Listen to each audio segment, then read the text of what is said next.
Hello, everyone, and welcome to this new episode of Movie Dudes. I'm Phil, I'm Alec. and this week we're going to be talking about one of my favorite films of all time, Harold and Maude by Hal Ashby. So, Yeah. should we straight up go into like the synopsis of the film, or should we? I would say that's probably as good as place as any to start. Right. So Harold and Maude is a film that's about a 20-something-year-old guy named Harold, who is what I like to call he's a Tim Burton character before Tim Burton was a director, if that makes sense. He Yeah, I can kind of see that. I can kind of see that comparison. he is a massive fan of death. He loves his two biggest hobbies are, one, simulating suicides, and two, going to funerals just for fun. And speaking of those funerals, at some point when he goes to one of those funerals, he meets a 79-year-old woman named Maude, who, just like him, also loves to go to funerals just for fun, but for a completely different reason. Harold loves to go to funeral because of because he likes death, and he's emo in some way. But Maud is very much like she thinks the whole circle of life thing is like very beautiful, and the idea of something dying so that something else can be born is she thinks that's beautiful, and so they end up being friends, and through that Mo sort of teaches Harold her way of life. She teaches him to be more optimistic, more positive, and that kind of stuff. And well, so that's kind of a vague synopsis, but to go into hold on, I'm kind of getting lost in my thoughts. Sorry. No problem. And yeah, but meanwhile, while this is happening, there's also Harold's mother, who doesn't know anything about Harold's friendship with Maude. She's very different from Harold. She's a very sort of rich and fancy woman who she really doesn't understand her son, and she believes that he should, instead of being so focused on death and faking suicide, she should be more focused on getting married. So she tries to find dates for him, tries to set him up with someone so he can get married, but every time he has a date, he just ends up scaring her off on purpose by simulating a suicide or just being weird altogether. And one of the reason why he doesn't like this whole dating idea is because, well, he feels too young. He doesn't want to be to get married. But also, as we figure out at some point in the film, Harold doesn't have just a friendship with Maude. He also starts to fall in love with her, and their friendship basically transforms into a romance, and so that this relation just keeps growing up until the end of the film, which is Maude's 80th birthday, where she takes pills to kill herself, and she's at some point she's like, I'm gonna be dead by midnight, and so Harold freaks out, gets her to the hospital, but it's no use. She ends up dying, and this is the film basically ends with Harold simulating a last suicide by throwing his car off a cliff, and and starts playing the banjo and starts walking, and that's basically how the film ends. So that's a pretty vague synopsis of the film, but a pretty basic explanation to understand what the film is. Mm-hmm. So yeah. I guess to get into our thoughts on the film, I would say I liked pretty much everything about it. Like really actually loved most of what was going on in the movie. The only thing I guess that didn't seem entirely, I guess, one or not. What's the word I'm looking for? Like completely thought out, I guess, is the evolution of Harold and Maude's relationship into, or from their friendship into a relationship. Because I don't know. Obviously, I could have missed something, but just throughout my watching of the movie, it just seemed like a very, like a good like friendship that kind of took a sudden turn into a romantic relationship, which seemed natural at some points, but also seemed a little strange. More towards Harold being it seemed like Harold was more into it than Maude was, I guess was the right is the point I'm trying to make. Well, I'm not sure if it's necessarily that Harold was more into it than Maude, but it's also, well, obviously the main character of the film is Harold, so obviously it's going to be more about his point of view than Maude's point of view. And also I feel like in general, in terms of the character, Maude is just like, I mean, Harold hasn't really known love until he met Maude. Maude has, she's been through that, and so I think it's more a question of her being like, I don't know, she's been through this kind of stuff before, and Harold hasn't, so he's more like, oh, what is that? This is, Right. But I mean, I understand what you're saying, though. I do think that it is a pretty they go from friends to lovers pretty quickly.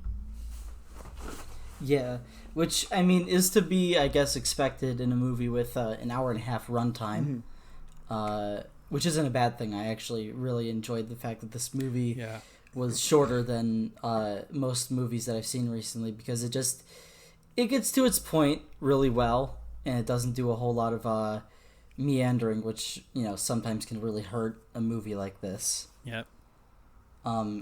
But that really is the only criticism I guess I have, is that I didn't really feel the romance. Everything else is like damn near perfect for this movie. Yeah, I mean, I really enjoyed Harold's transformation throughout the film, because I noticed this too while we were watching Memories of Murder. It's they both have like kind of character arcs that intersect in a way, because in that movie, Song Kang-ho, his character starts out as a very unorthodox detective who relies very much on just random chance and his own feeling rather than hard facts, and the other detective relies on the opposite. And at the end of the movie, both of them are fundamentally the opposite of what they were at the beginning. Yep.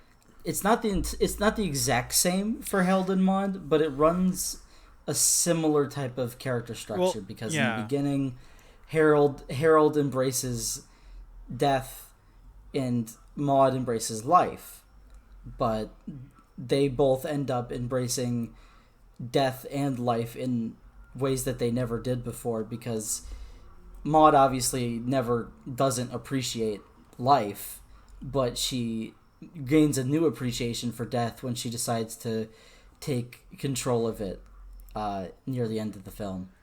And Harold obviously gains his appreciation for life from Maude.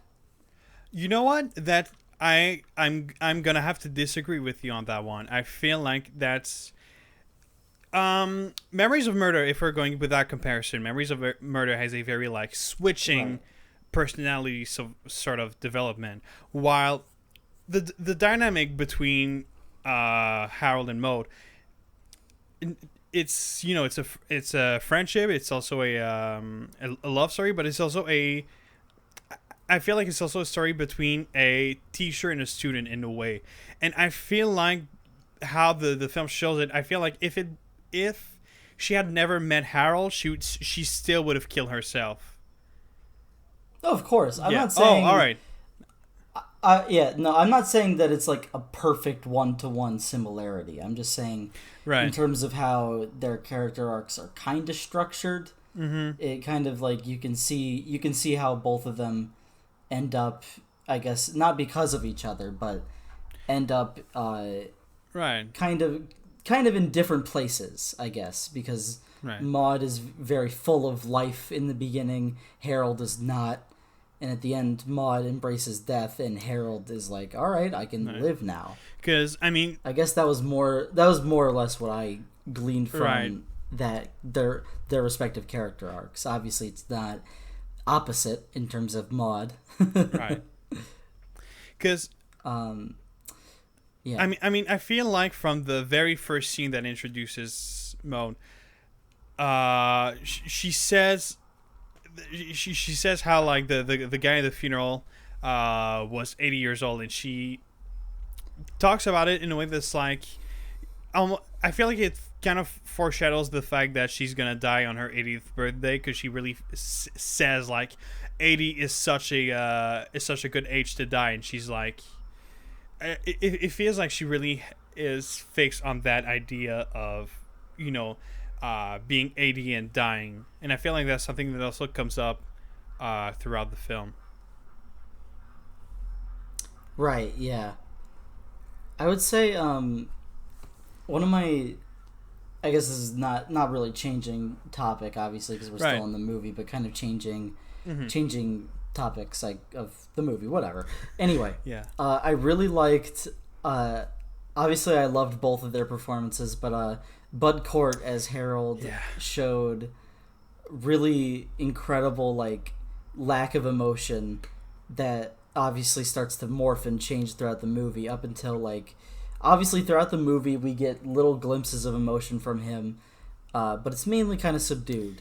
But the biggest burst of emotion we get from him is when Maude tells him that she's going to die, and he just screams. What? Yeah. Like that's a great, is such a crazy moment. I was like kind of taken aback of it. Yeah, it's like, oh shit. Yeah.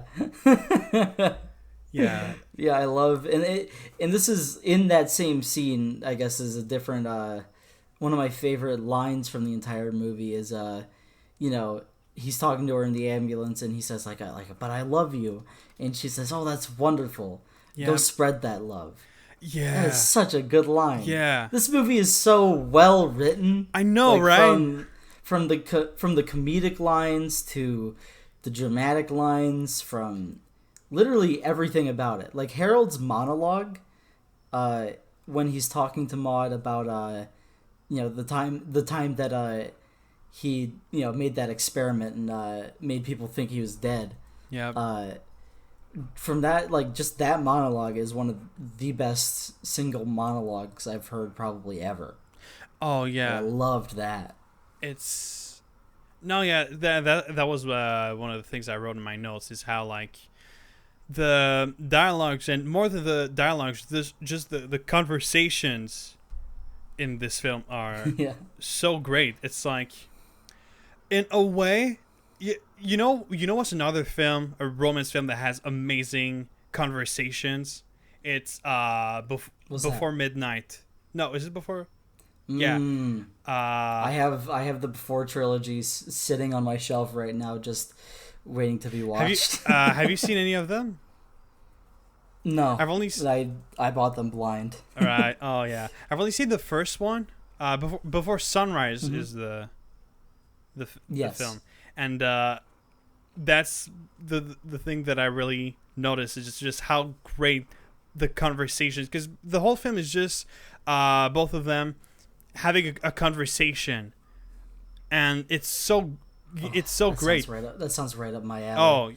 Oh, I'm sure you'll love it. Another film that's also pretty similar to that, but on a somewhat larger scale, is 12 Angry Men, which instead of being conversations between two lovers, it's between 12 men, and that was one of like the first older movies I guess I saw, because I remember my English teacher screened it in my 7th grade class, and I fell in love with it. I was like, oh my god. I was like, they made movies they made movies this good before I was born. I was like, what? Out of curiosity, how many people in your class besides you liked it? Do you know that? I honestly don't remember. But if I had to take a guess, probably not much. Yeah, because I just remember I was like, man, this is so good. Because I remember just going like on a small tangent, just a comparison. I had a similar experience when I was in 8th grade, and for a class, for our French class, we had to read Frankenstein, and so we read it, and then the teacher showed us the original 1930s Frankenstein movie, and I loved it. I asked a bunch of people in my class. No one liked it. Really? Yeah, and that's when I was like, oh, okay. That's kind of disappointed. I mean, I was half disappointed. I was like, you guys don't know anything about movies. I had, I guess I had a similar experience, and this is going completely off topic. Sure. But I had a similar experience like very recently, because I'm obviously in my 2nd year of film school, and we just started a class where a lot of the movies on our syllabus to watch in class are foreign movies. Nice. Yeah, now, I have that too. Obviously when I saw this, I was like, yeah. But there were a couple people in my class that were like, I don't want to watch this, and I was like, why? And they're like, I find movies with subtitles boring. I'm like, what? How? Yeah. Like, I understand it for some of the films on the list. Yeah. Like I watched this past week we watched the 400 Blows from Francois Truffaut. Classic. And I liked it. Mm-hmm. I didn't love it or anything, but right. I thought it was a fun little movie. But like, I can totally see how people would get bored with that one. Oh yeah. But like later on in the list, we got like Rashomon, like crazy stuff like that. I'm like, man, if anybody leaves the theater, like, or our theater room that day, like with any kind of like, that was boring, I don't know what the hell to do. Dude, no, it's like, I don't know how to help you at that point. Yeah, I mean, you may not like to watch movies with subtitles, but like watching an epic samurai films and not being like, holy shit, I can't understand that. I don't understand it at all. It really is something. Yeah, it's pretty funny because like, you know, I'm also in film school. When about the subtitle thing, we have like two totally different like points of views, because you know, as a as someone who's in a French speaking school, you know, everyone's already used to watching movies with subtitles. So even people that I know that don't usually watch a lot of foreign movies, they already watch like either movies or TV shows on Netflix in English with subtitles, so they're already used to it. Mm. Yeah. Like I remember I talked to one of them who said the thing about the subtitles, and I was like, well, you watch anime, right? And he was like, yeah, but that's different. I'm like, no, it's not. How is it different? Like, I think he said something about like how he's able to keep his attention with it better, which, I mean, I don't understand, but sure. I don't understand that. I don't understand it, but sure, whatever. I mean, but yeah, no, I was talking. One of the people who was in that conversation was someone I didn't even know, and they're like, I don't understand any of this. One of my favorite movies is a German film from the 50s, and I'm like, I like that person. Fuck yeah, dude. Yeah. That's someone I can get along with. Hell yeah. It's not that I can't get along with people. It's not that I'm a film snob or nothing. Of course. But like, it is one of those things where I'm like, you're not even gonna try it. Yep. Like, come on. Mm-hmm. Like, just watch a couple of them, and if you really can't stand it, then whatever. Yeah. But I mean, I think we already had like 1 or 2 episodes ago, we had a conversation about like what are good foreign films to watch if you've never seen any. Oh yeah, we talked about that last week. Right. Yeah. Because of the whole Train to Busan thing. Oh yeah, right. Yeah. I forgot they were doing that. Yeah. Yeah. So let's get back on Harold and Maude. Obviously, yeah. So, all right, I need to talk about something. It's been Sure. I have been mainly thinking about that since I watched the film, and especially while I was watching the film. It's just how much this film reminds me so much of Wes Anderson. I saw this is really funny Yeah. to say that. I saw a really good review on Letterboxd after I watched the movie. Yeah. 'Cause that's kind of what I do sometimes when I watch like highly anticipated movies that I haven't seen yet.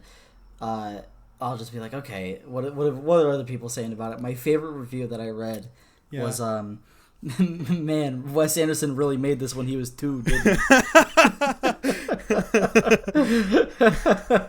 That's really funny. Or no, I think it was either that or like, man, Wes Anderson invented time travel just so he could make this movie or something. Yeah. And while it doesn't have some of like the trademark symmetry of Wes Anderson, it definitely has the tone of something Wes Anderson. Yeah, would make. especially It's very comedic. Mm-hmm. In that I way. especially noticed it again the comedy. That's like, I think we mentioned that in an earlier episode where we were like, do we consider Wes Anderson films as comedies or not? And I feel like it's kind of the same thing with Harold and Maude. I would say I do think that it's more focused on comedy, and it's easier to consider Harold and Maude a comedy than a lot of Wes Anderson's movies. Yeah, I would say though, like Wes Anderson, either you have like strictly comedy like Bottle Rocket, or you have like or you have like stuff that's mainly drama focused like Darjeeling. Or you have the blend of the two, which is like your Royal Tenenbaums or like most of his movies.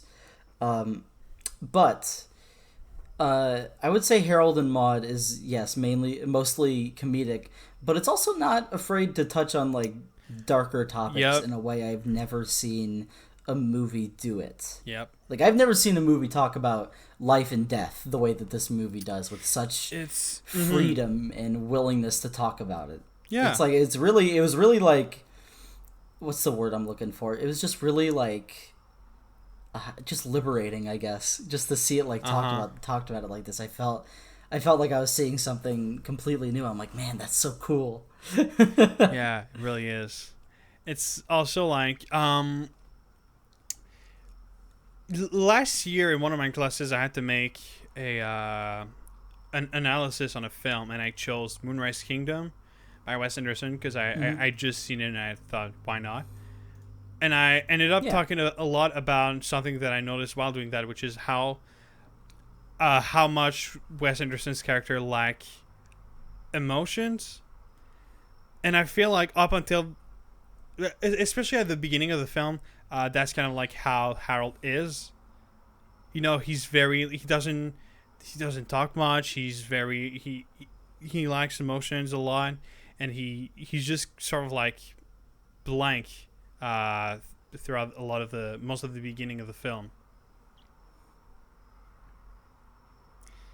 Yeah, that's I noticed that for sure, and I loved seeing his emotional I guess evolution from that very like subdued stuff. And I mentioned this earlier, from the very subdued lines and stuff to just in the end very expressive and willing to like talk about stuff. Yep. And I liked it a lot.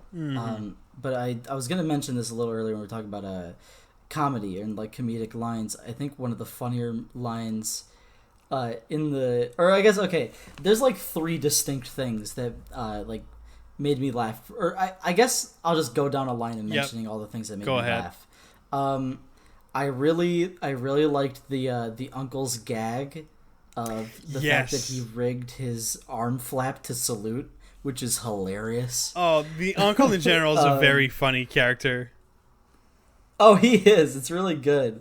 After that, I would say there's the moment when his mom brings in Harold's first like setup date. Mm-hmm. And Harold like is outside the window, and Harold like waves to him and smiles. And then he like goes out into the field and just burns himself. And then the date's like freaking out, and then Harold walks through the door and is just like, "All right, you ready to go?" And she just freaks out and leaves. I thought that was amazing. Yeah. There's obviously the whole thing with the cop and the palm or like just the tree. It's that so stuff funny. Is incredible. Ruth Gordon is hilarious. Oh my god. Movie. Her performance.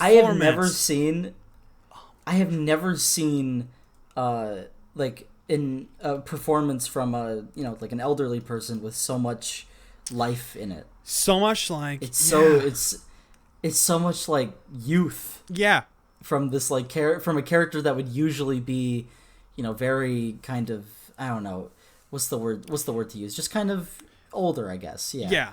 Just so much power and like I loved it. It's so fun to watch that kind of stuff. I'm like, yeah. She's like driving the car and stuff all over the place, almost getting into wrecks. It's incredible to see that.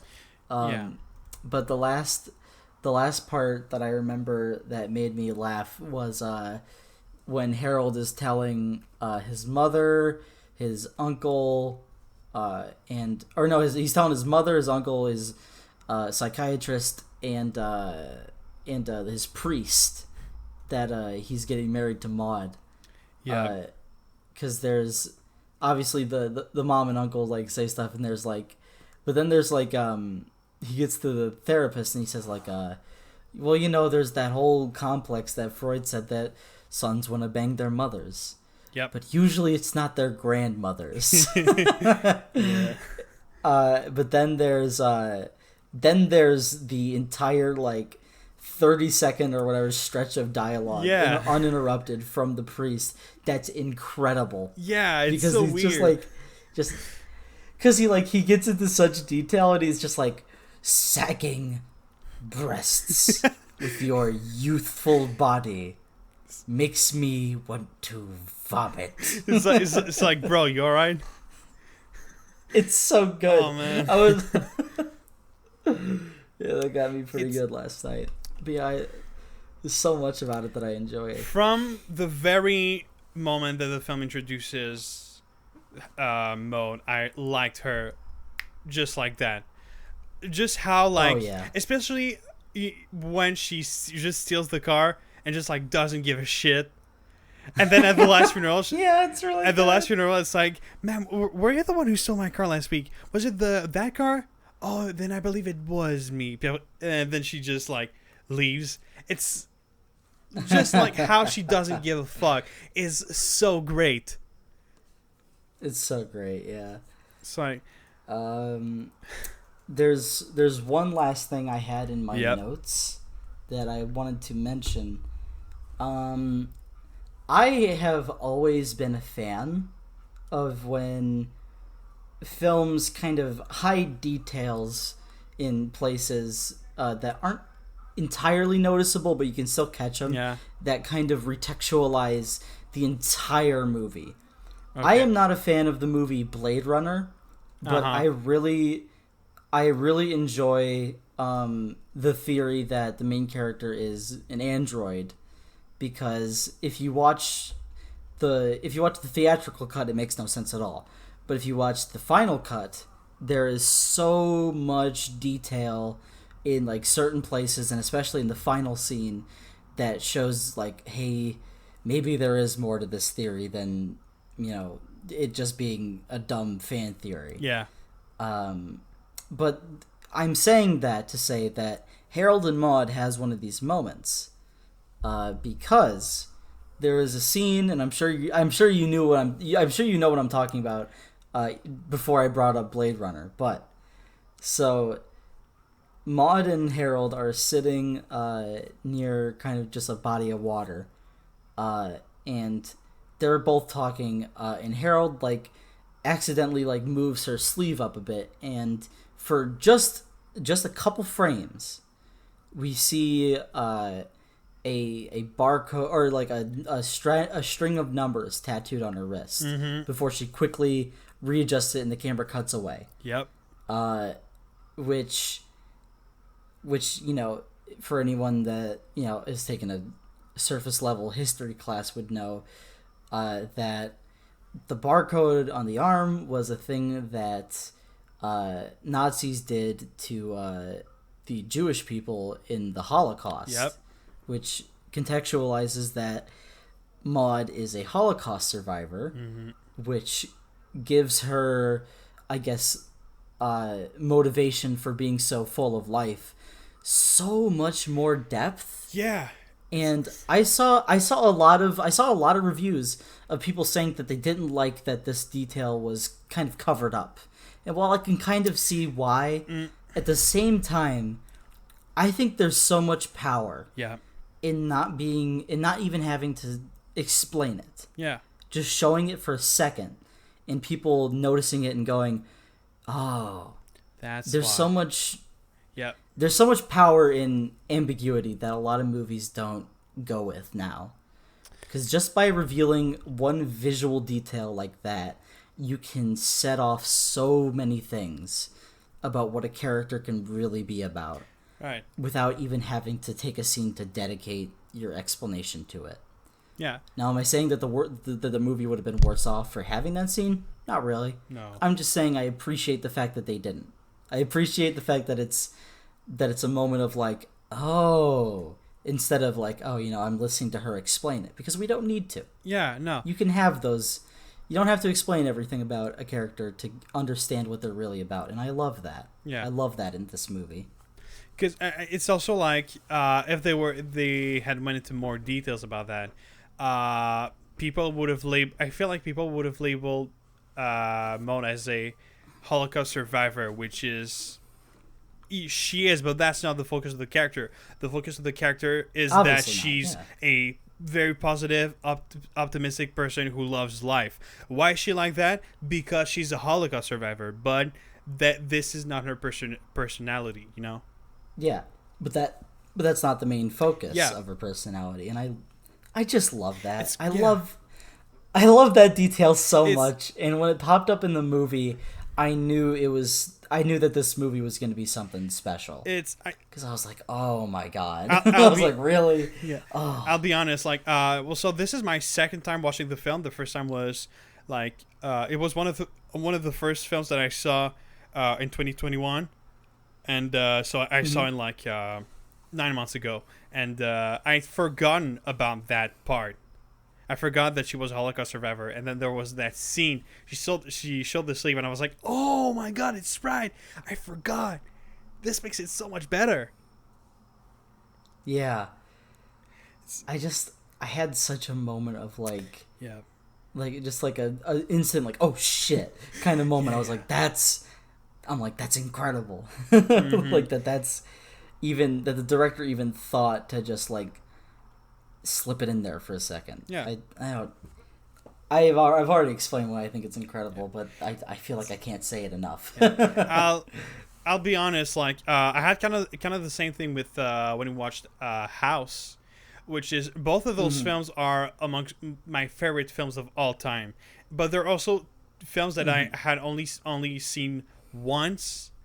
And so I was afraid that by rewatching them, I realized, I don't like them as much as I thought. Yeah. And I watched House and I watched Harold and Maude and left the film thinking, no, they're two amazing films. They definitely deserves to be in my top 10 favorite films of all time. Of course. I the thing I always do is that like I don't usually rewatch movies so soon after I originally watched them. But it's a different case when I see a movie that I'm like, this is really good. It might be one of my favorites. I'll like watch it again like a couple weeks after that just to make sure I'm not just like, oh, that wasn't just first viewing bias. No, this is really something special. Like I did that with Silent Voice. Yeah. I did that. And sometimes I won't even know it's one of my favorites until I've seen it again. Like House didn't click with me in the way it became one of my one of the ones that like I consider a favorite until like we watched it for the episode, which was my third time watching it. Mm-hmm. I was like, man, this is incredible. I don't know, or like I know why. It's the same thing with Lighthouse. That took me a couple viewings for me to like really really enjoy it.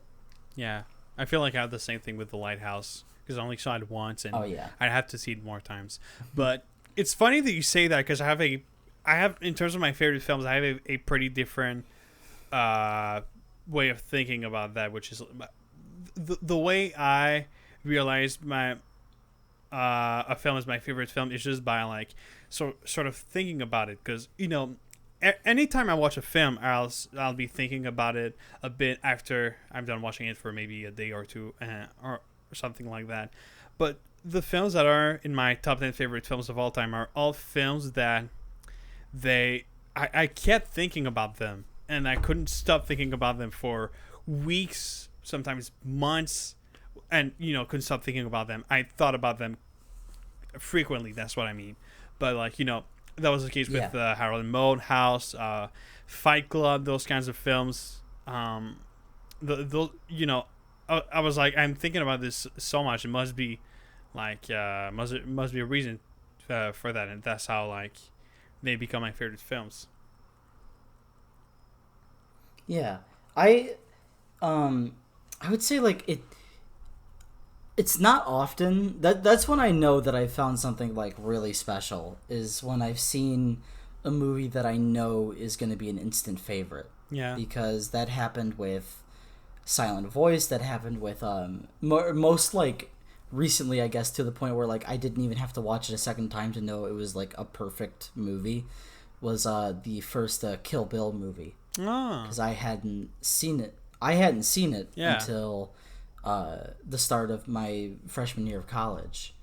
And I remember watching it and just going like, this is everything I want out of this kind of movie. Mm-hmm. Like I can't understand why I would give this anything lower than like a 10 out of 10. Like, this is perfect. Yeah. But I had in terms of like a movie that can't like get out of my head, when I saw Her like earlier this year, I just couldn't stop thinking about it like for that entire week. Yeah. I was like, this movie has earned a spot in my brain, for sure. Yeah.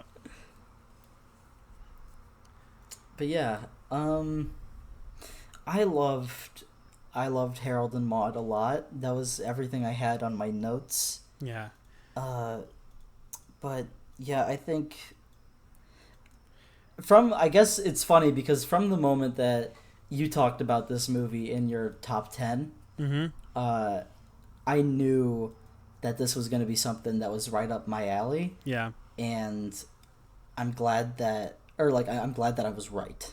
Yeah. Because it's just such a moment of like watching it and just being like, yep, okay. Yeah. Because, I mean, I always, whenever I show a film that I really like to someone who hasn't seen it, I'm always kind of scared that they're not going to like it. So I had that on the podcast with this film, and also when we watched Memories of Murder.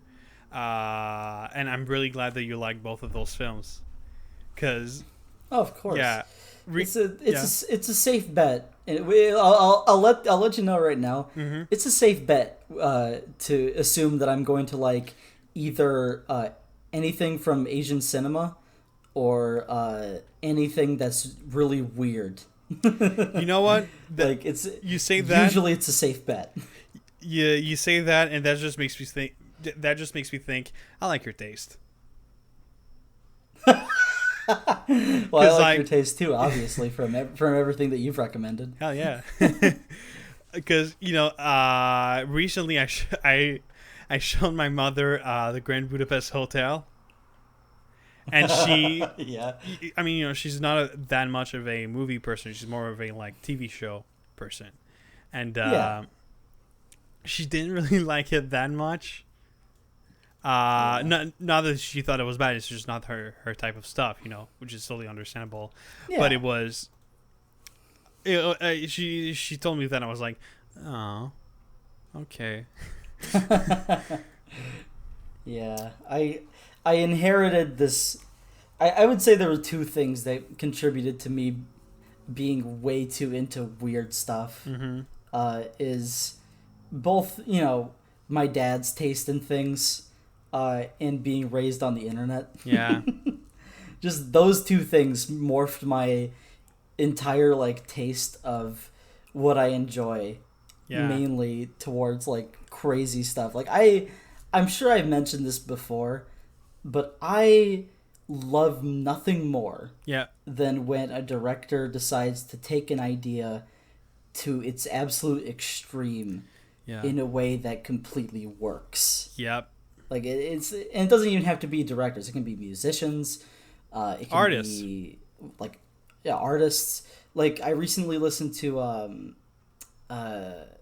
this is completely off topic, but I recently listened to this internet artist named Poppy, who for a long time did like regular like kind of like reggae, or not like reggae, but like some of it was reggae, just like pop music, right? Just kind of stuff that was kind of riding the same wave of like what's I guess in the mainstream of music on the radio. But for some reason in, I believe it was 2019, she decided to do a couple metal albums. Oh. And I am, as a person who listens to music, I don't usually enjoy metal, but there's something so incredible about those two albums that I was like, I can't ignore this. I'm like, this is amazing. I love how crazy this is. It's the same thing with Death Grips. Mm-hmm. which is a hip hop band that is famous for being just the most abrasive, crazy thing out there. Right. And it's odd that I say that I love Death Grips because I do not like the band 100 Gex.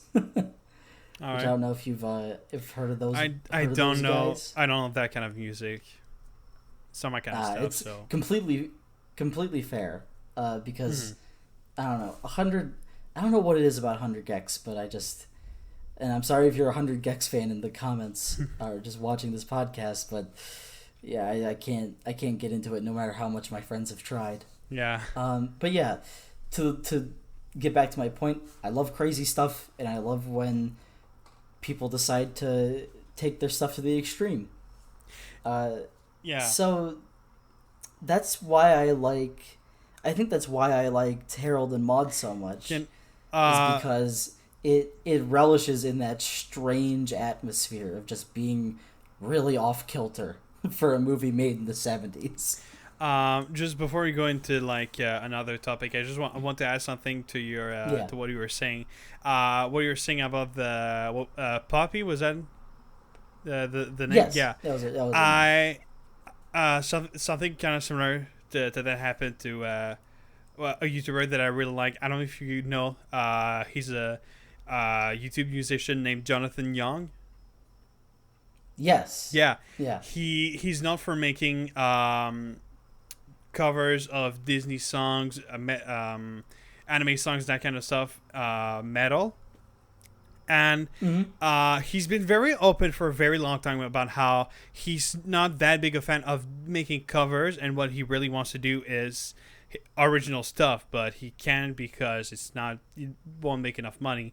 And at some point he said fuck it, and he made an album which came out in April of this year, which is a kind of like power metal album about like a sci-fi universe where people are flying in space and that kind of stuff, which it's just like I don't give a shit. I'm just gonna do that. I'm just gonna love it. And it's like, it's taking itself seriously, but there's some pretty like comedic songs. There's a song that's with Ninja Brian from Ninja Sex Party to give you an idea. And it's like, yeah, I've been talking about this album ever since it came out, because I love everything that it is, everything that it represents, and just in general, it's so good. Like, it's amazing.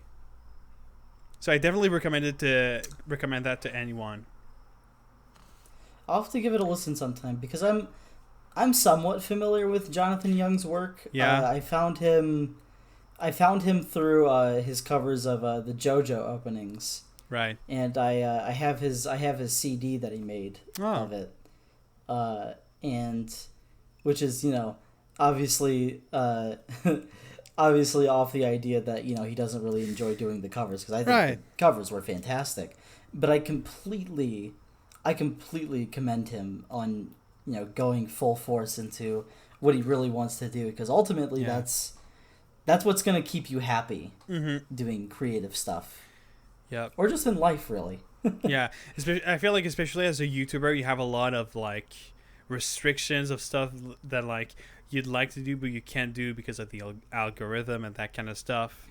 And of course, like once you find your niche, and people start like really watching you, it can get to a point where you're just kind of like, okay, is this what I'm gonna do for the rest of my life? Yep. Or should I try and break out of this mold to try and get into a better thing that I like doing? Which most YouTubers are, some of them, okay, I would say like half of them are able to pull off really well, and then some just kind of flounder off, like most of the Minecraft YouTubers did. Yeah. Like after Minecraft had its heyday, it a lot of those Minecraft YouTubers just didn't know where to go, so they either kept playing Minecraft or they changed games, and neither of those things worked. Yep. It's, yeah, because I feel like there's a lot. I watch a lot of like cover artists on YouTube, and I feel like a lot of them have been starting to make more original music. Even I have been working a little bit about some original music on my own, but that's gonna come out. That just teasing a bit. That's gonna come out like maybe at the end of the year if everything goes well. That's awesome. Fuck yeah, I'm having a lot of fun with it. But yeah, I feel like there's been this kind of like wave of people just being like, yeah, fuck the algorithm, I'm gonna do what I want to do, and that's so great. It's been so much fun to see. Oh, for sure. But yeah. Was there? I think I've definitely reached the end about what I want to say about Harold and Maude. Do you have any? Yeah. There's one last thing that I want. Do you have anything else you want to add? Yeah, there's one last thing that I want to say, and it's funny because I feel like I think it's the third time that I talked about this aspect of the film, which is how Harold and Maude has an amazing first scene. Just like I think I talked about that in Silent Voice, and I think I also talked about that in Ex Machina. It's the film shows the first scene shows Harold just doing random stuff, just like doing some paperwork and that kind of stuff, and then he just you don't even see his like face. No, it's just like pretty much following his feet throughout the entire moment. Yeah, and so you just expect him to be like a normal kind of guy, and then you a normal guy in a normal movie, but then you see him going on a chair and then knocking down that chair, and you notice that he hung himself, so that immediately just like breaks your expectations. And then Harold's mom comes in, and you'd expect her to be like, oh no, he's dead, but then she's like, oh Harold, you think this is very funny, huh? Which is again just breaks your expectations. And it's just from the very first scene, Hal Ashby just shows like, this is not your typical romance movie. This is not your typical movie. It's gonna be unconventional. It's not gonna do what you think it's gonna do. Get ready for it, which I think is great. There's so much like misdirection of what your expectations are Yeah. or expectations are in this scene, that it's kind of brilliant in the way that it's sequenced. I guess one last thing I guess talking about that helped jog my memory about what I wanted to say is that, like, obviously I mentioned earlier about the detail of Maude's tattoo, but I think what that feeds into for me that I like a lot about this movie is that you completely understand the unorthodox things that these characters do by understanding their, like, things that happen in their past. Because for Maude, it's that small detail, but for Harold, it's revealed in the scene where he opens up to Maude and tells her about the time that he, decided to do a little experiment in his chemistry class when no one else was there, and he ended up making an explosion, which as he said, it put a hole in the floor, and he decided to just leave and go home. And he noticed his mom was at a meeting, so he just decided to go up to his room.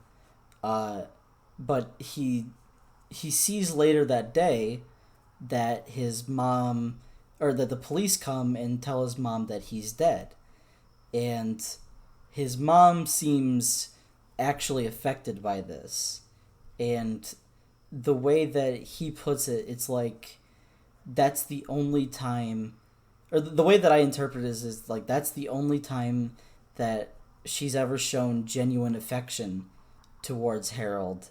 So his faked suicide attempts are just him kind of trying to chase that feeling until he obviously learns about how much he enjoys life from Maude. Which I think is just top tier character writing. Yep. that you don't see a whole lot. And I really, really enjoyed it. Yep. But yeah. That's all I had to say about Harold and Maude. All right. I think it's all for me as well. All right. So, did you have anything else you wanted to talk about? Just in general? Yeah. Yeah. I guess I could mention some of the movies I've watched recently. Sure. I went to go see Shang-Chi and Free Guy in the theater. Those are two films that I want to watch, but I still haven't gone to see them. So, how was that? Shang-Chi was really good, actually. Yeah. I was very surprised because I heard a lot of great things. I kind of went into it because, like, I've become pretty disillusioned with Marvel movies ever since Endgame ended, because that was like, to me, it just felt like that was what they were building up to, and that was a perfect payoff. I don't like if Spider-Man: Far From Home doesn't stick the landing, I don't know where else they're gonna go. Right. And in my opinion, Far From Home was okay. Like, it didn't really reinvigorate me to the MCU like I was hoping. Yeah. And that certainly wasn't helped with the film that followed it up, Black Widow, which I thought was okay as well. Yeah, a lot of people didn't like it. Yeah, I thought it was fine. I didn't really hate it too much. Right. Or I didn't really hate it really at all. But the glimpse of hope that I had was within the first few episodes of the miniseries WandaVision, which I don't know if you've seen or not. No, I don't really care about the TV shows from Marvel. Do you care about spoilers? Nope. Okay. So I like WandaVision quite a bit, actually. I like a lot of what it goes for. But I really wish it stuck to its to the same kind of feeling it had in the first 3 episodes, because the first 3 episodes rely on this entirely surreal way of storytelling and just presentation that feels so wholly original and really felt like something Marvel never did before. And I was like, man, this is so cool. I hope the whole show's like this. And then they start leaning towards more traditional Marvel things, like having a big bad guy that was behind it all, or seeing what's happening in the real world while all this weird stuff's going on. I didn't really care to see any of that. What I wanted to see was internal character struggles. I wanted to see more of what was in the first 3 episodes, which if you know the show or if you've seen the show, you'll know what I'm talking about. I really didn't like the fact that the movie felt like there needed to be a big bad guy for them to confront near the end, instead of it just being more character driven, like, I don't know, I feel like it should have been. But WandaVision gave me a little bit of hope, is the point I guess I'm saying. I still haven't seen Falcon and the Winter Soldier or Loki or the new What If, but all saying that, I really enjoyed Shang-Chi, and it actually made me think, you know what?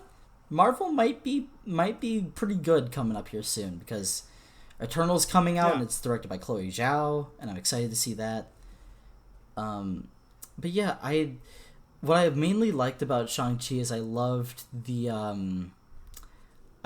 fight choreography, which was very kind of like flow, like kind of like fluid moving, very just kind of free. I saw a bit of that on Twitter. Beautiful. I saw a bit of that on Twitter. I thought it was like it looked really cool.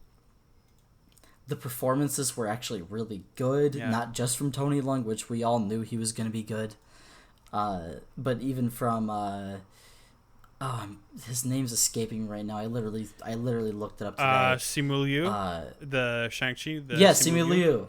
Yes, he was fantastic. Even Awkwafina as the female lead was really good. Oh, I didn't know. Which I wasn't particularly. Yeah, I wasn't particularly expecting it because I haven't loved what Awkwafina's been in. All that saying, excepting obviously The Farewell, which came out in 2019, which was very, very good. Still have to see that. If you haven't seen that yet. Yeah, I haven't yet. Oh yeah, no, that's a great movie. Mm-hmm. I heard great things about it. But yeah, Awkwafina was great too. I just thought it was all around really, really solid and just a really nice, I guess, actual kickoff to where Marvel's headed. So I'm excited to see Eternals. I'm excited to see Doctor Strange. I'm excited to see the new Spider-Man. Yeah, I'm excited to. I'm finally excited again, which is I guess is the point, which I'm happy about. This is I wanted to ask you about this since we're on the whole Marvel topic, because recently the new Spider-Man trailer came out, and a lot of people talked about it on the internet. What do you think about that? As much as I like to think that I'm not, or as much as I like to think that I am not immune to fan service. Yep. So, a little part of me in my heart really liked it when Doc Ock showed up and I heard the little Willem Dafoe goblin laugh. I was like, that's fun. Like that's some good stuff. I'm not even one of those people that like really, really loves the Sam Raimi trilogy. I think it's okay. Okay. But I still need to, obviously the last time I saw him was when I was a kid, so I do need to watch him again now that I'm older. We should make an episode about those films. I wouldn't mind that at all. Yeah, that'd be fun. I'd like to, because I certainly have some things to say about it. Of course. Yeah, no, I would love to do that. But yeah. I really liked obviously their inclusion. The thing that'll get me though is seeing whenever we finally get to see Tobey Maguire and Andrew Garfield back. Even though I didn't really even enjoy Andrew Garfield's Spider-Man movies that much, it still would be kind of fun to see him. Yeah. I really enjoy what this movie is going for, and I hope it sticks the landing. I hope it really pulls it off, I guess, because Far From Home was kind of a disappointment in my eyes. Okay. So I hope we get it back, I guess.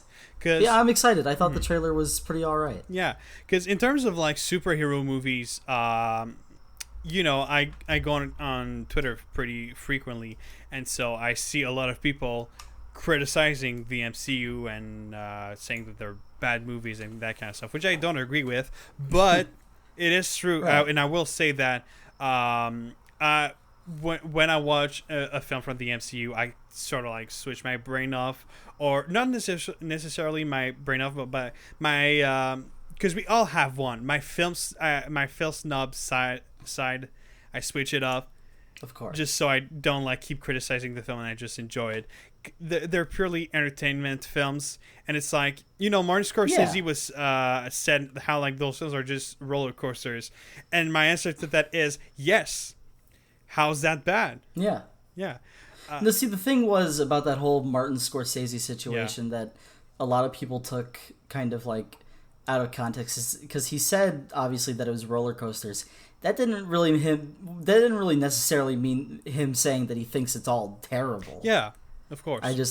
He was just like, that's not what I said. Like, I remember there was a great interview with him where he was like, I didn't say that it was bad at all. I just said that they were like amusement park rides, which he's right. Yeah. But I wouldn't say that it's entirely wrong to say that the MCU can't have like real quality in it. Of course. Because Infinity War is, personally saying, one of my favorite movies I've seen of the last few years that have come out.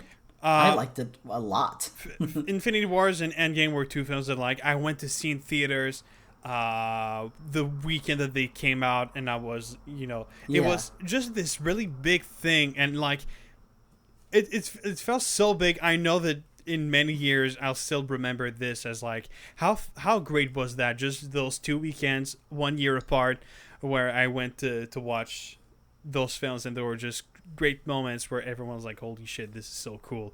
And it was such a cinematic event. Yeah. It really was like this generation's Star Wars, even though we had this generation's Star Wars. It really captured that same feeling of like when I was a kid and my dad was showing me Star Wars for the first time, and I was like, man, this is crazy. Yeah. And I mean, I would be lying if I said that I wasn't emotionally moved by the end of Endgame. I will say that. I did cry. I will say that. I'm not ashamed to admit it. But I didn't cry, but I was definitely emotionally moved by it, and I had a moment of like, that's exactly what they had to do. I'm like, that is a perfect emotional climax for this movie. I was like, that is incredible. See, and I'm glad that they took the jump to actually do it. The thing is that when before Infinity War came out, everyone were talking about like with what this is, it's certain that we know for a fact that at least one character will die. The question is who? Of course. And then the film came out, and oh shit, everyone died. Everyone's dead. Yeah. That moment, I will say, out of my entire life of going to movies, that has to be in one of the top 5 moments just being in, because I was there opening night for Infinity War. Yeah. So everybody around me was not spoiled, and we were all floored. Same. We were all like, whoa. Like, I remember, I still think that's one of the, like, gutsiest moves. It really is. Yeah. I guess that, like, one of the biggest, like, cinematic franchises has taken in such a long time to leave everyone on such a crazy note and not address it for a year. Yeah. How insane is that? Yeah. Like, that's never been done in that way before. It was like so incredible. One of the biggest cliffhangers in movie history, and we had to wait a year to know what happened. And it's like, for sure they weren't gonna leave everyone dead, because, you know.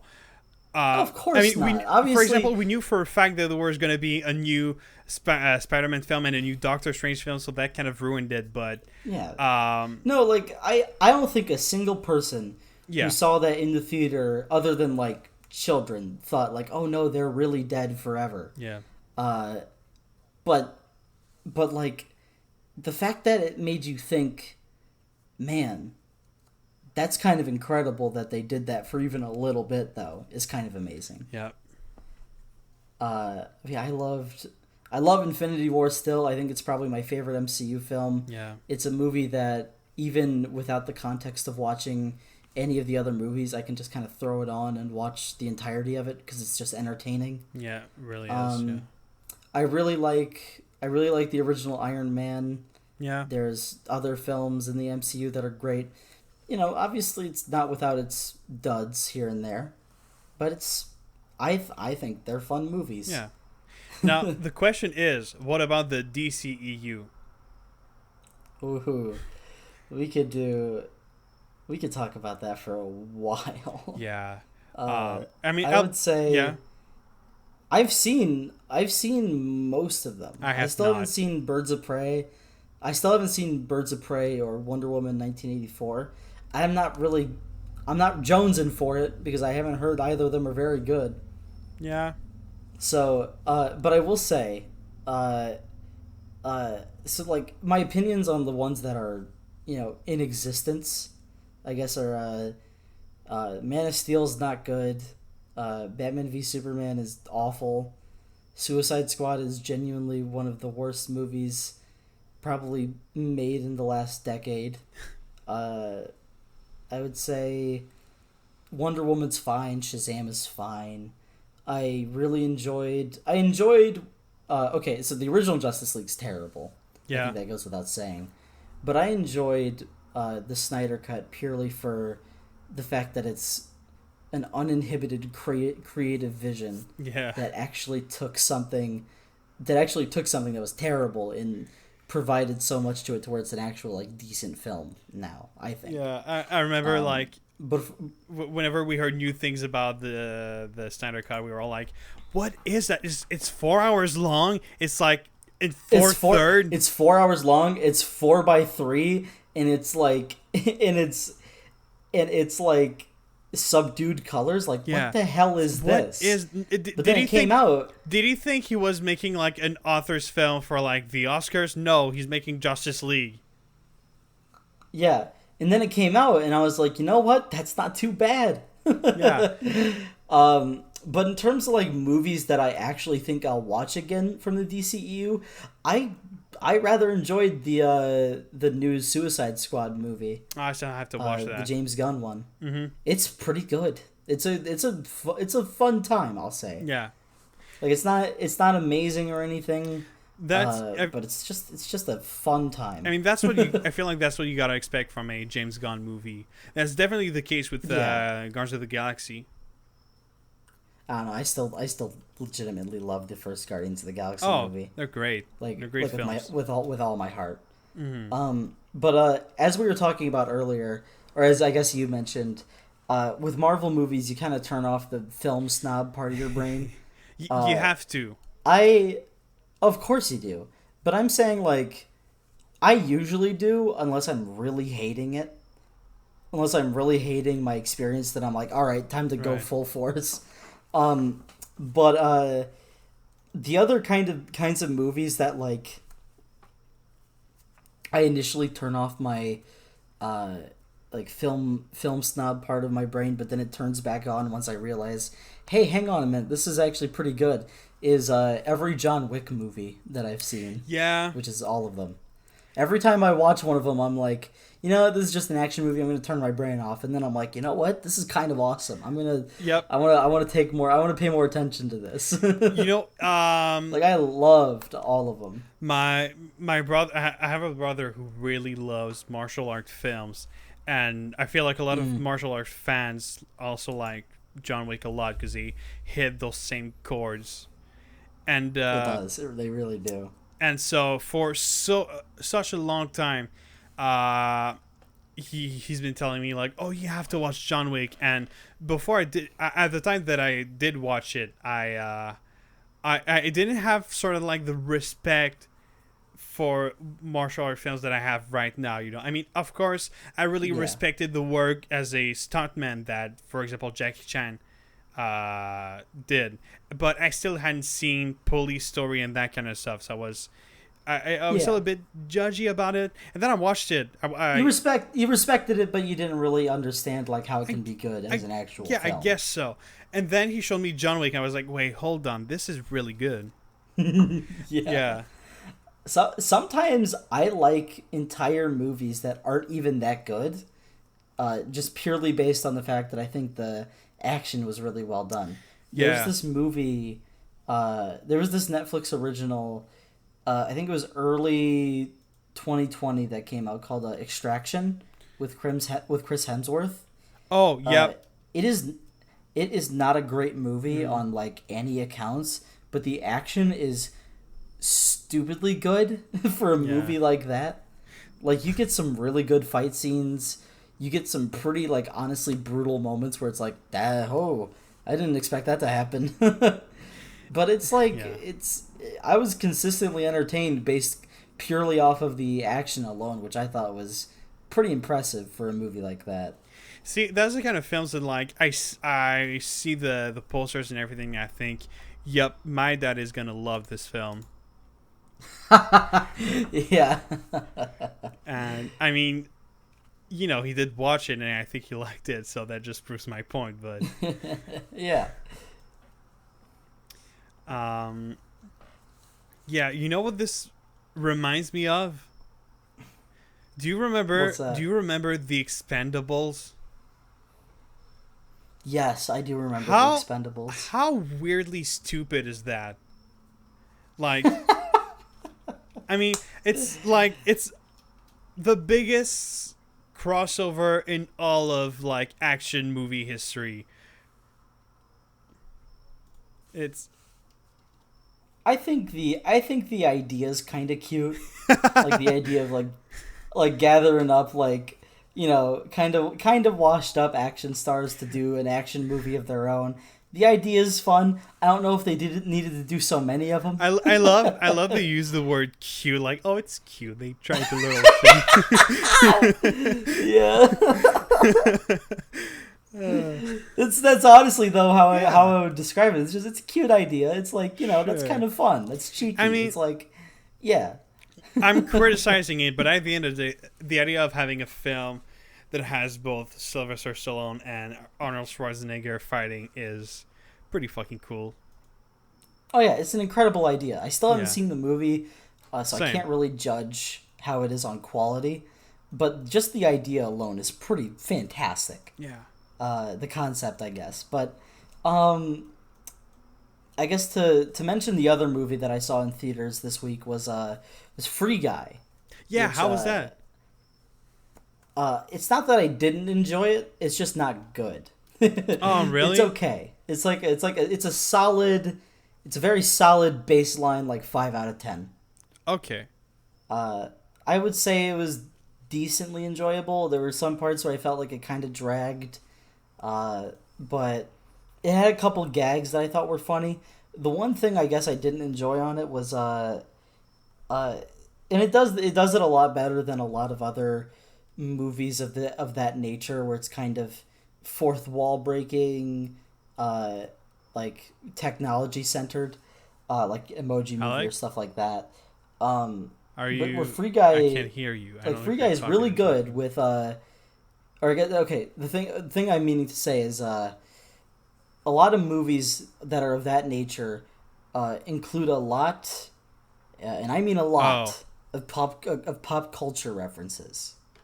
And Free Guy does pretty well with it throughout most of it, but it's near the end it just can't help itself without playing into some of those unoriginal or just kind of those ideas of like, all right, let's reference thing that everybody knows, and they'll all clap in the theater. Oh, come on. But they did the really blatant one like twice, which was twice in the same scene as they did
So like he's doing this fight that's kind of like live streaming around the world, and during the fight he pulls out like a lightsaber and a shield, and they kind of like whenever when the lightsaber's pulled out, it plays like the Star Wars like sting where it's like you know what the thing is, and then it pulls out the Avenger. He pulls out like a shield, which turns out to be Captain America's shield, and it plays like the whatever. Of course. Yeah. But the thing that kind of redeems the Captain America shield moment in my mind is they actually got Chris Evans sitting by himself in a coffee shop that it cuts to, and he's like watching the event on his phone. He goes like, "What the shit?" No and then way. It cuts back to the action. I was like, that's fantastic. All right, like, that's funny. Yeah, they turned a really like weird self-referential moment into like an actual good gag. I was like, all right, that's fun. Right. I feel like that's. But overall, overall, Free Guy's like fine. I feel like this film had the same struggle that a lot of similar films have, which is like how to reference a lot of stuff, but not too much, so that the film isn't just that. Usually, my philosophy on that would be not to reference anything if you can help it, because usually it never goes well. But if you can do it and pull it off gracefully, I mean, go ahead. Yep, it's. I'm sure there's so many movies that I've seen that have those moments in them, but they're just done so well that I don't remember them. So like, obviously I think it was done well in this, or done well to a certain extent in this movie. There were still a couple moments where I was like, all right, that's kind of unnecessary. Yeah. But yeah, that was mainly what I wanted to talk about regarding that movie. It's, well, to give, to mention another film that like has a lot of references and everything. Have you seen Ready Player One? Yes. All right. I have not, but I read the book. Oh yeah. Because it was like, I think 2 years ago, I wanted to read more. I wanted to read before I go to sleep because that so I could I had like some trouble going to sleep, so I thought that would help me.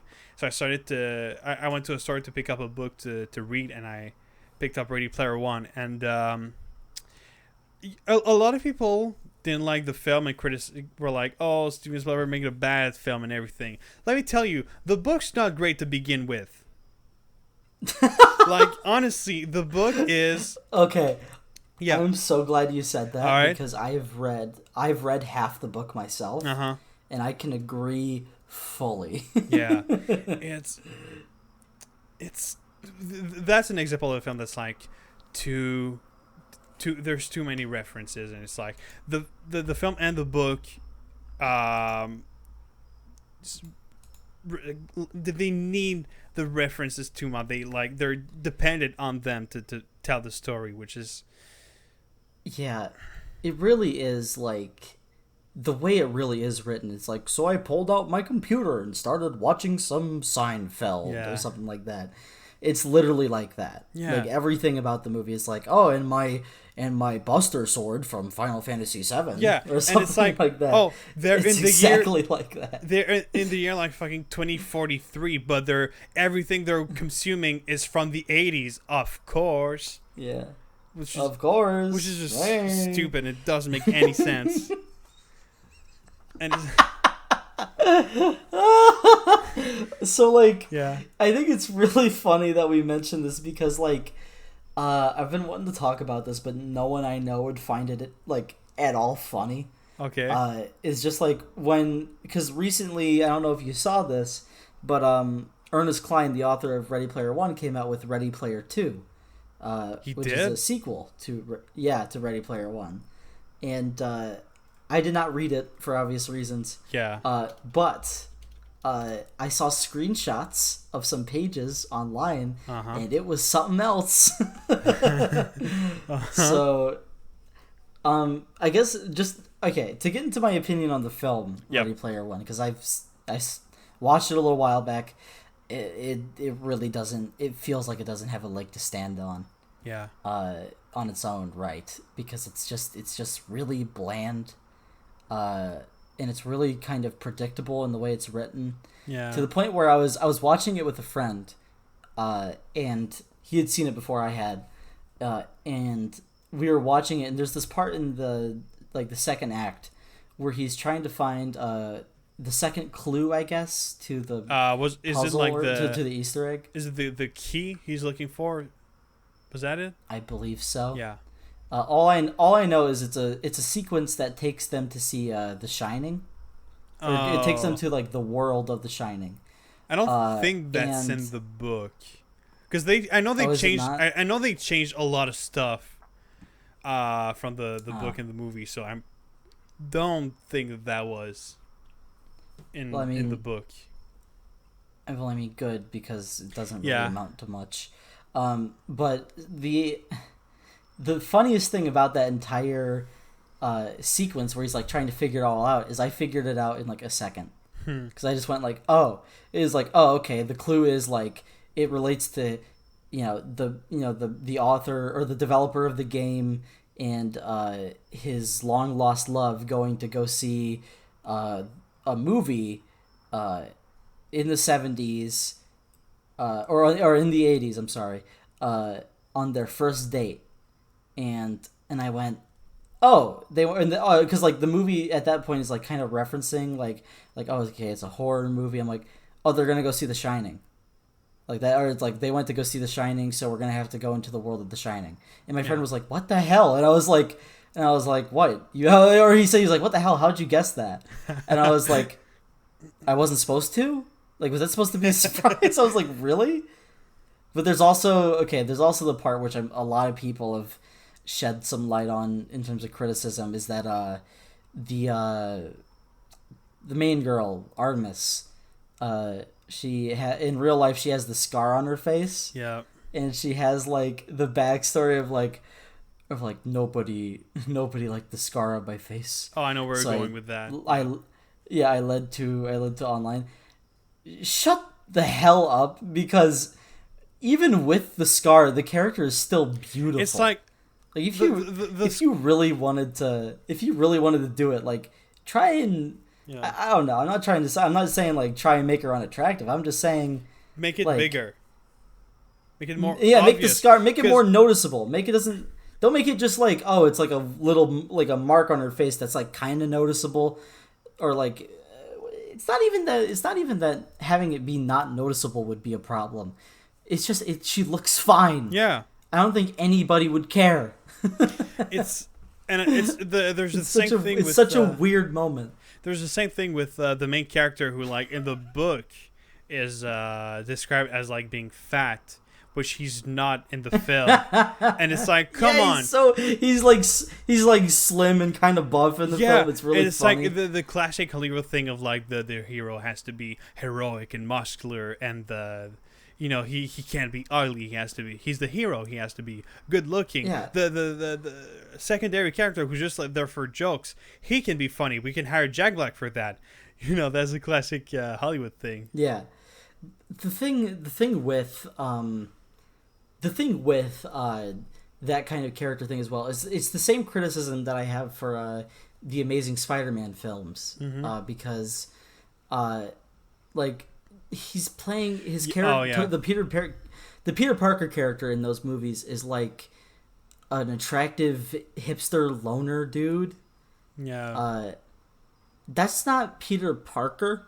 I feel like to me, Peter Parker is that like before he gets the powers and starts getting confident, he's just some nerd who's just like, whoa, yeah. I could never go out with a girl, but then you see Andrew Garfield and he's all hot and he's walking around. He's like, oh, I'm so mysterious. Not to say that Andrew Garfield's bad in those movies. He's not. No, he's good. He's just not playing the right character. Yeah. But yeah, that's I see that problem a lot in like a lot of modern movies where it doesn't really match the original intentions, I guess. Not to say that Ready Player One's intentions were all that good to begin with. Right. But, but I'm just saying. Yeah, it is a pretty bad book to begin with. Yeah. There was this video I watched. This is relating to Ready Player One, where someone talked about how Hollywood doesn't really understand the Iron Giant anymore. Yeah. Because the Iron Giant's used in like so much stuff, and he's always like just messing stuff up. That's not the point of the Iron Giant, like of the movie at all. If you've seen the movie The Iron Giant, it's a very overwhelming message of peace. Yeah. So it's such a funny moment to see that kind of stuff just kind of come up in movies, and it's like, oh, the Iron Giant's messing stuff up. It's like, that's not what he would do. No. But yeah. That's Ready Player One. Yep. It's not great. It's not great, no. Oh, man. Yeah, That's. I'm trying to think if there's any other interesting movies I saw recently. Yeah, well, I feel like that. Go ahead. That may be a tangent that I mentioned that I read the book and everything. Do you read books in general? Are you the kind of person who reads books? I'm trying to get better at it, man. Yeah. It really does upset me because when I was younger, like I'm talking like much younger before I became a teenager. Yeah. I would read books like all the time. Mm-hmm. Like I would just like knock out books here and there, or just like and then I just like I think it was like 6th grade. No. It was like 7th grade was when I really started to slow down. In the 8th grade, I just stopped altogether. Yeah. But I've been trying to get back into it. I've been reading manga a lot recently. Mm-hmm. Like, I read a lot of JoJo last year. I read Silent Voice, obviously, recently. I'm trying to get into Beastars, Junji Ito, and Love is War. Yeah, I gotta get into Junji Ito, yeah. Oh, yeah, no, I'm reading Uzumaki right now. It's incredible. Oh, I have to.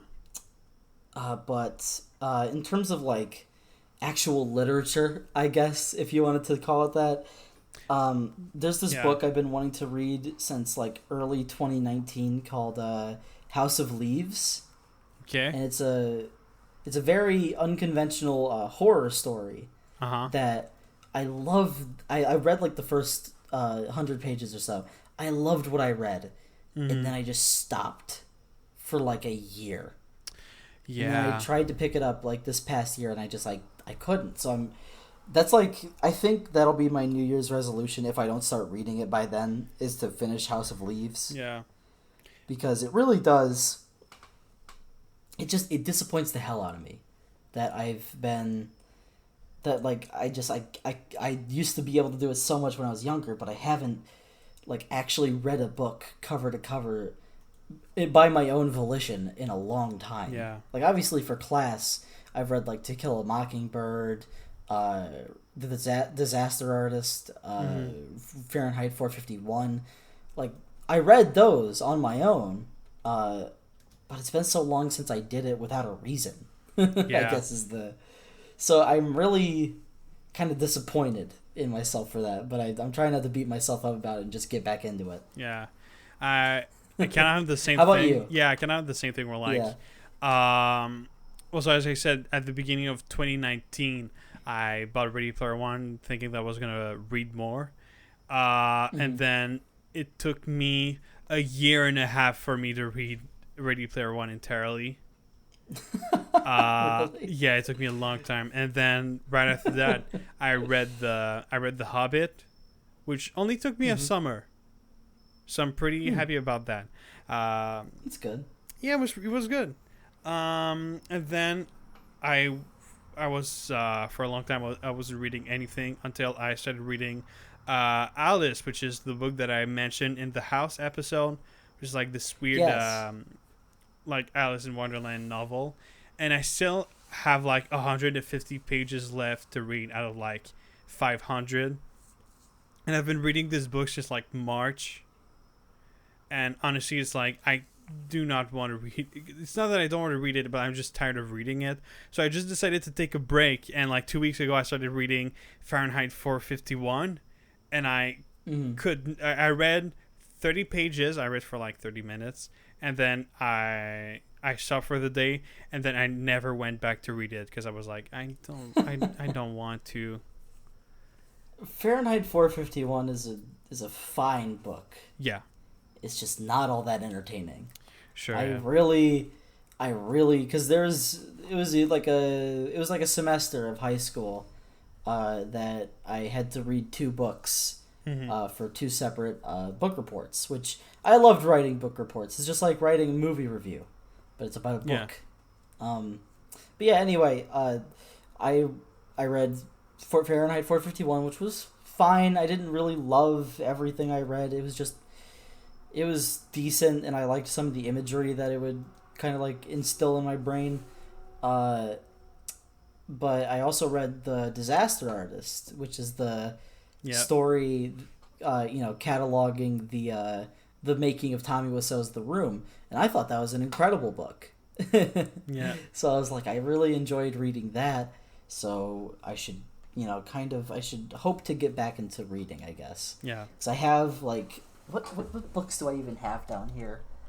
I have like obviously House of Leaves. I have Catch-22. I have like all these great books that I bought like thinking I was gonna read them over the past like 5 years, and I just haven't. Yeah, I've got so I personally have obviously I have all the Harry Potter books, which I've already read, and actually I'm using 4 of those books to mount my monitor. That's pretty fun. Really, that's pretty great. Yeah, because my monitor is like pretty low, so I had to use them. I've got Ready Player One and The Hobbit. Obviously, I've got Alice and a few other books by the same author that I'm gonna have to get to at some point. And I also have Dune, because I got it to prepare myself for the film, thinking, I'm gonna read it before the film. That's not happening. It's 830 pages. I'm not doing that. Yeah, that's I'm not reading 830 pages by the end of October. That's not happening. I'm hoping all I'm gonna do to prepare myself for the new Dune is just watch the old Dune, because I haven't yet. You know what? I will do that, and I'm also gonna watch. Have you heard of the documentary Jodorowsky's Dune? No. All right, let me tell you about that. So, do you know about a director named Alejandro Jodorowsky? I feel like I've heard the name. He's a Chilean-French filmmaker who is known for making very, very weird films. His most famous film is a film called The Holy Mountain. Oh, yes, I've heard of that one. Yeah. And so, he makes weird film. That's kind of his thing. And at some point, I don't know when, but at some point, I think it was before David Lynch, he was supposed to make an adaptation of Dune. But it ended up not being made because it was too much, and it was just too crazy of a film to ever be made. And in 2013, some people made a documentary about the pre-production of Jodorowsky's Dune, from the moment where he got the opportunity to make it up to when it was canceled. And I haven't seen it, but I've heard things about it, and it seems like the most fucked up thing. I think it was supposed to be 6 hours long. What? Yeah. Oh, I'm adding. Yeah. I am adding this documentary to my watch list. Yeah, no, I'm definitely gonna have to watch it. It seems actually insane. And it's there's a lot of people saying, I saw the cast, there was supposed to be Orson Welles, that kind of people, and it's oh my god, yeah, and a lot of people are saying, man, I wish this one was being made, but then a lot of people answer saying no, when you really think about it, it probably wouldn't have been a great film. It would have been just too much. It would have been too long, too much information, too much stuff. Oh yeah, there was also supposed to be Salvador Dali in the cast. That is That is an odd choice, but I respect it. That's actually, yeah. So like, the fact that could have existed really intrigues me. So I do want to watch that documentary. Yeah. Yeah, I'll have to watch both that and Dune, or Lynch's Dune before. Yeah. How do you say his name? Jodorowsky. No. The one who's directing. Denis Villeneuve. Denis Villeneuve. Okay. Yeah, that's pretty good. Most people say Denis Villeneuve, which is like, yeah, it's fine. Denis Villeneuve. Okay. Yeah. Yeah. But yeah, I'm gonna. I haven't really seen. I'll be honest. Like, for as much respect as I have for David Lynch and how much like I love who he is, I've only seen one of his films, which is Eraserhead. And I have also only seen one of his films, and that's Blue Velvet. Oh, I have to watch that one. Yeah. Because I watched it so I could write an essay on it in my first semester of college. Which, it wasn't an essay in the traditional sense. It was just me analyzing a single scene of the movie through the different shots and camera work, which I analyzed the beginning, which it's a really good opening scene if we're talking about to add on to our list of incredible opening scenes. Yeah. I do need to see the rest of his stuff though, so I think all of those are on my watch list. And funny enough, my girlfriend, who is not a film major, is taking a film class right now at her college. Oh yeah, nice. And one of the movies they have to watch is Eraserhead. Oh, nice. And when she told me that, I kind of chuckled, and she was like, "What?" And I'm like, "Have fun." All right. If you're on David Lynch, I have to ask: do you know about his YouTube channel? Yes. I love his YouTube channel. Oh my god, it's the most absurd thing I've ever seen. It's so cool. I love it so much, but it's the craziest thing I've ever seen. For those listening to the podcast, I'm assuming that most of you guys will know who David Lynch is. If you don't, just a quick information: Eraserhead, the thing that we were talking about, is his first film, and also was one of Stanley Kubrick's favorite films of all time. So just saying that. If that tells you anything. Yeah, he's really good at his job. He has a YouTube channel where he does two things every day. The first one is a weather report, just a quick 2-minute long weather report. He's like, it's a sunny day in California. And he kind of always says the same thing in every video. It's very similar. Yeah, very similar. He does it every day. And the other thing, which is even more absurd, is number of the day. Which every day he's got a jar of balls with numbers from 1 to 10, and each day he picks a number. It was this is the number of the day. It's oh, today's number is number 4. And then it's oh, today's number is number 7. And it's 7. And it's dude, I've been following his YouTube channel for a year, and every time I see the notification, I just go, you know what? David Lynch is out there doing his thing, and the world is better for it. But plus, he's been doing the weather report thing for a long time. Oh yeah. Yeah,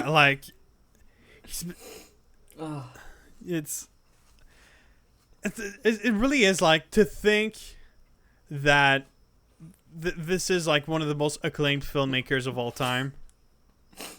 He's incredible. I love him. Just in general, he's such a weird guy, and I love him so much. Yeah. Have you ever seen... This is my favorite David Lynch movie. Have you ever seen... Or moment. Have you ever seen the interview he had where he said something he said Eraserhead is my most... my most philosophical film, and the guy goes, "Care to elaborate?" And he just goes, "No." That's the greatest thing that any filmmaker has ever said. Oh man, he's just no. I also love just the obsession that he has with his actors, that he has with Kyle MacLachlan and Laura Dern Yeah, Laura Dern. It's like, and it's not. I feel like a lot of some directors also have that kind of stuff, but in a very like unhealthy, starker way. If it's absolutely not the case with him, it's really just a question of he admires those actors that he works with. Yeah, it's just so. It's like in a very different way. Yeah. Or it's kind of like how Wes Anderson appreciates like puts like Bill Murray, Owen Wilson, Luke Wilson, and like just like that cast of characters into everything he does. Yeah.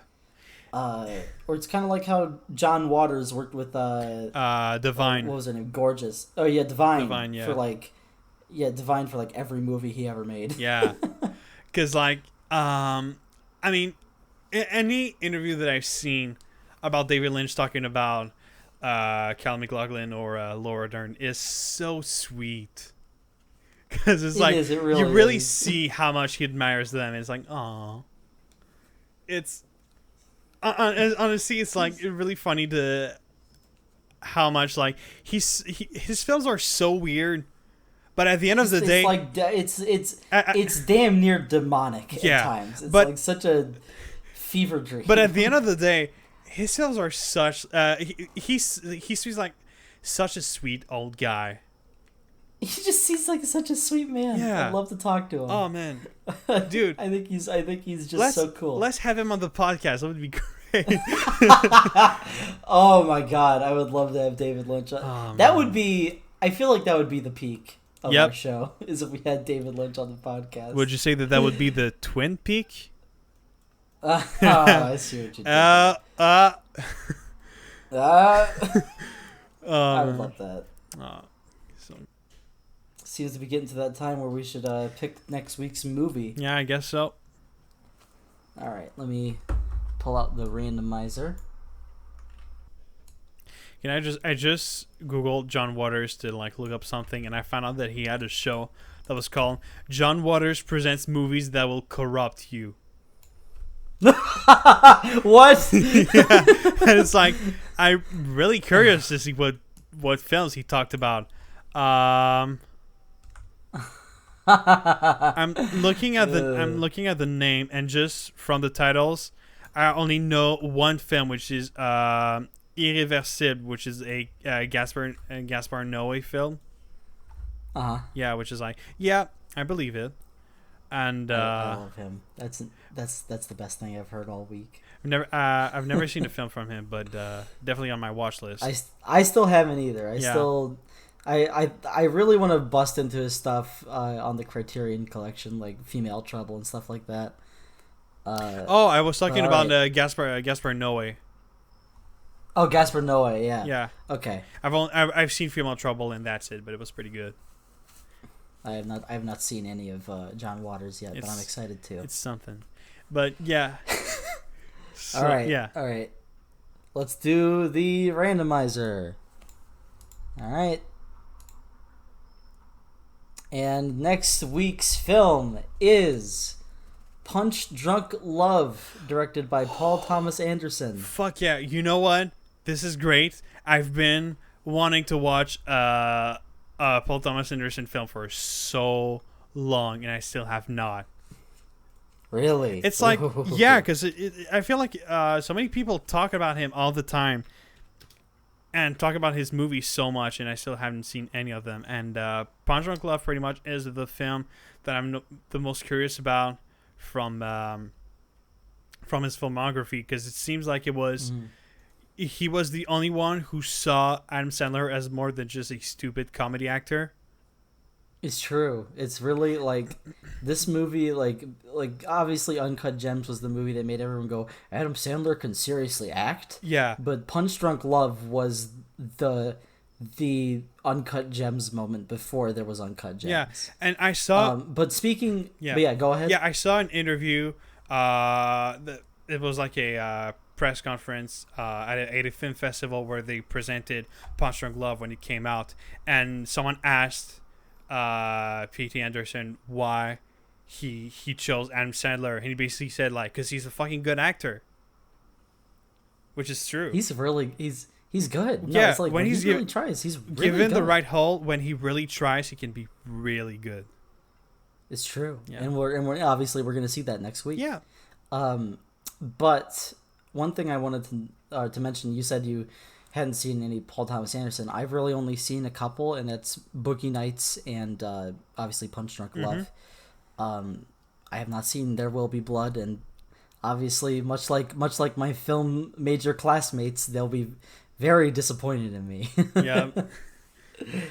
But yeah, that's next week's movie. I'm very excited because this is one that I own on Criterion. I picked it up during the sale, so I was very.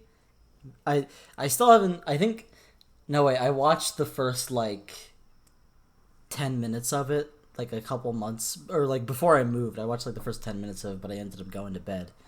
But I'm very excited to rewatch it. Yeah. So. Yeah. Hell yeah. So, well, thank you everyone for watching this episode of Movie Dudes. So if you liked it, you can subscribe to the channel so you can watch, you can know whenever we release another episode, which is usually every Friday. And so, yeah, you can also subscribe to our own YouTube channels, which will be in the description, as well as our Twitter and our Letterboxd if you're curious to see what kinds of movies we've been watching lately.